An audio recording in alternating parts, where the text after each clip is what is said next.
নমস্কার সবাইকে, কবিতার রান্নাঘরে। আজকে আমি আপনাদের সুজি দিয়ে একটা স্ন্যাক্স করে দেখাবো, যা আপনারা খুব সহজেই তৈরি করে নিতে পারবেন এবং খুব মুখরোচক। এটা রাবা বাড়া নামে পরিচিত। চলুন তাহলে দেখে নিন রেসিপিটি। প্রথমে আমি 1 কাপ জল দিয়েছি, একটু লবণ দিয়েছি আর চিলি ফ্লেক্স দিয়েছি। এরপর 100 গ্রাম সুজি দিয়ে দিচ্ছি।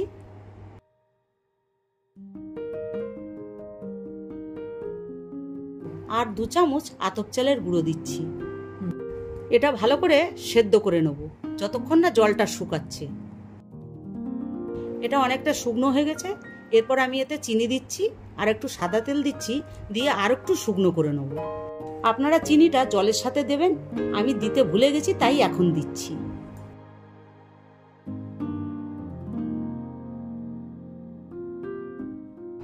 এটা হয়ে গেছে, এবারে আমি নামিয়ে দেবো। নামিয়ে একটু ঠান্ডা করতে দেবো।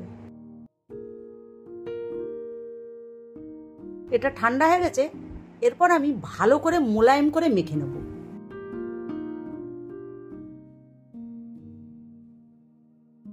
এটা মাখা হয়ে গেছে।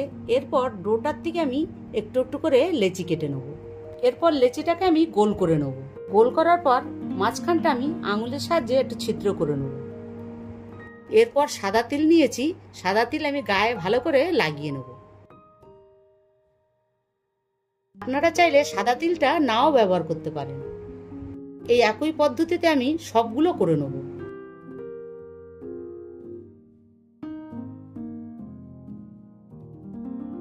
সবগুলি করা হয়ে গেছে।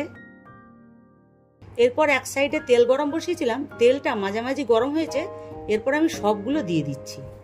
এই পুরো রেসিপিটাই মিডিয়াম ফ্লেমেই হবে। এটা আর একটু কড়া করে ভাজবো।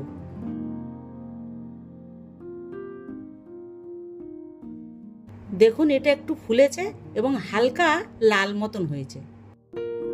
এটা ভাজা হয়ে গেছে। আপনারা ঠিক এরকম ভাবেই ভাজবেন। এরপর আমি তুলে নিচ্ছি। আপনারা এরকম ভাবে সুজি দিয়ে স্ন্যাক্স অবশ্যই করে খেয়ে দেখবেন এবং ভালো লাগলে লাইক, শেয়ার, কমেন্ট করবেন এবং নতুন নতুন রেসিপি দেখতে পাওয়ার জন্য আমার চ্যানেলটিকে অবশ্যই সাবস্ক্রাইব করবেন।